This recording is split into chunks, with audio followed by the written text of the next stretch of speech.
Yo, what is good, YouTube? Welcome back to another JC2K video. In today's video, we are going to be taking a look at the brand new flash cards coming out today here in NBA 2K25 MyTEAM, seeing if any of these guys are actually going to be worth potentially picking up and adding to your lineup, and which ones are not at the same time. So before we hop into it, if you haven't already, make sure you hit that subscribe button, help me push towards the 40,000 subscriber mark on the channel. I upload every single day, multiple videos a day. Would really appreciate it if y'all do subscribe.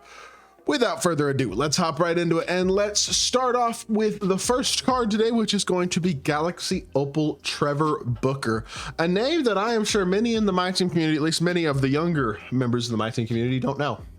Trevor Booker, probably most famous for his backwards tip shot when he was a member of the Jazz, but 6'8" small forward with 6'10" wingspan. I mean, he's got okay size, nothing particularly special there. An 87 three ball, 90 speed, 92 agility, 90 standing, and 95 driving dunk, 92 interior, perimeter, steal, and block. Defensively, he's got a bunch of good Hoffs. He's got Hoff lightning launch, Hoff break starter, Hoff set shot, Hoff posterizer, rise up. Hello, Archer. Good morning. No Hoff on ball menace. In fact, no on ball menace at all. That would be a nice badge for him to have, but he does not.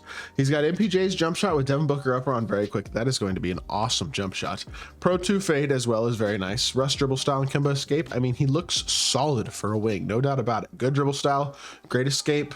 Really nice release, great fade. That is an interesting small forward card, assuming that jump shot's probably going to be absolutely elite, which I do believe it will be.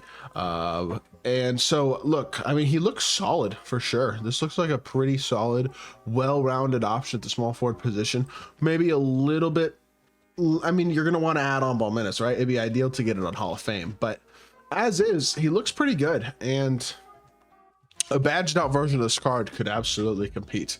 Archer, lay down. Dog has a lot of energy this morning. I'm gonna take him for a walk after this, but probably shouldn't have said that. He probably heard me say that. Anyways, the Trevor Booker looks like a pretty good opal. OJ Mayo, on the other hand, does not. This card looks absolutely terrible. He's not elite defensively. He's a good slasher, good shooter, good speed. On paper, it's like great finishing, great playmaking, great shooting. Interesting. He may not be a great defender, but he should be an awesome offensive card. Problem with that logic is he's got the De'Aaron Fox dribble style, so he doesn't have a good burst. He's got Zach LaVine escape, so he doesn't have a good escape. He's got Ray for also size up, so he doesn't have a good size up. He's got James Harden behind the back, so he doesn't have a good behind the back. He's got Pro 3 fade, so he doesn't have an elite fade. And he's got J.R. Smith's jump shot with Michael Jordan's upper on very quick, so he doesn't have a good jump shot either. This card is terrible animation-wise. Bad shot, pretty much bad sigs across the board. I mean, the only good thing is De'Aaron Fox's push cross, and then a bad fade to boot, with, again, a bad upper that's going to make the fade worse. I mean, this card is absolutely terrible. I would not recommend anybody to use OJ Mayo unless you are the biggest OJ Mayo fan in the world. That is the only reason you should ever use this card, because he does not look good at all. I would have no interest whatsoever in him, not to mention he's a 6'5" shooting guard, so he's undersized this position too, while not being a high-level defender. I really don't see positives about this card. This is one of the worst cards 2K has dropped in a while. Absolutely not, is my opinion on this OJ Mayo card. He does not look interesting to me in the slightest. Moving on, Dark Matter Opera and Şengün. Probably actually a pretty good card. 6'11" with a 7'2" wingspan. He's got 91 speed, 94 three ball, 90 driving, 85 standing dunk. I wish that 85 standing was a little higher, but that's not horrible. 94 interior. The rest of the defense is in the 80s, but that's okay. He does have Hoff box up, beast brick wall, pogo stick, paint patroller, post lock, rebound chaser, dimer, lightning launch, break starter, deadeye, limitless, set shot, shifty. Finishing badges are good. I mean, he's a solid looking card for sure. He's got a great post game if that's something that you're into. Does not have Hoff immovable. That's probably the only Hoff badge defensively that jumps out to me. It's like, it'd be nice for him to have that, but most people probably have that in their collection at this point anyway, potentially. Like I think I do anyway. Şengün release on very quick is gonna be a pretty good jump shot. Normal 2 fade I really don't know much about. Haven't really used normal 2 fade much at all this year, so I don't really know what to tell you about that one. But excuse me, rush dribble style, CP3 escape, Harden behind the back is not the best sigs, but rush dribble style is pretty good. Chris Paul escape is usable at least. I mean, this card looks pretty decent, honestly. I don't think he looks bad at all. I would say he's definitely a pretty darn usable power forward. He's got pretty good speed. He looks like a very capable, solidly versatile, all-around card, honestly. Gonna have a good jump shot, gonna have decent size, good speed, not a liability defensively. He's gonna be a pretty decent card. He's not the best power forward in the game by any means, but he's definitely a really solid option. And if he is decently affordable, he might be worth considering picking up, is what I will say.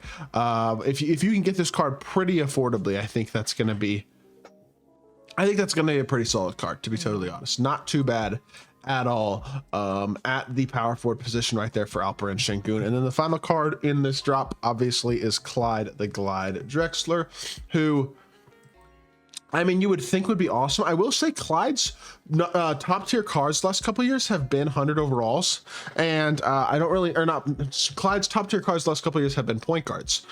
He could play point guard on his Invincible and his Dark Matter last year. In 2K23, he had a Dark Matter Invincible card, although his previous Dark Matter could not play point guard. In 2K22, he had a collector level Dark Matter that could play point guard. Kind of wish this card could play point guard. I feel like that would really elevate his overall ability. But he's a good card. He's got 99 stats, of course, across the board. He's got perfect stats and badges pretty much as a shooting guard. He looks really, really nice, but the jumper is going to be tough to stick shoot with. That's just going to be part of it with this card, realistically. Pro 2 fade with his upper is also just not going to be as good of a fade as you're probably thinking it'll be with the words Pro 2. Darius Go and dribble style and tray escape is good, but that by itself is not enough. I don't think this card is going to be all that great, personally. I mean, I think the jump shot will be a little bit of a limiting factor for him. The great dribble style, great escape is super nice. Having a good fade is good as well, obviously. And the jumper should be good with a button, but I don't think it's going to be very, very good with a stick. And I don't think his fade is going to feel as nice as you would like it to with Pro 2 overall. Stat and badge wise, he definitely looks good. It definitely looks interesting. But I'm not going to gas this card. I don't think he's that insane, to be totally honest. When we already have a lot of good 100 overall shooting guards with guys like T-Mac, and then obviously your couple invincibles that you have, and then a couple people probably have Melo out there, Clay as well, same story. I just don't think this card is going to be that insane, and depending on price, maybe he's worth picking up. If you're looking for a shooting guard, you have a lot of MT, but with the jumper that he has, it's probably going to be a little bit more of a limiter than you'd like to see with this card. Either way, he looks okay. So we'll see. Hopefully I'll be able to get a gameplay with him today and see what he's looking like. I want to do gameplays with Clyde, Şengün, and Booker. We'll see if I'm able to, but if y'all get your hands on any of those three cards, let me do a gameplay. Feel free to DM me on Twitter. I'd love to do a video. And yeah, that's gonna do it for the video. I hope y'all did enjoy. If you did, make sure you hit that like button, leave a comment, and subscribe. I'll be back with more 2K content very, very soon, and I appreciate y'all. Whoops. Peace.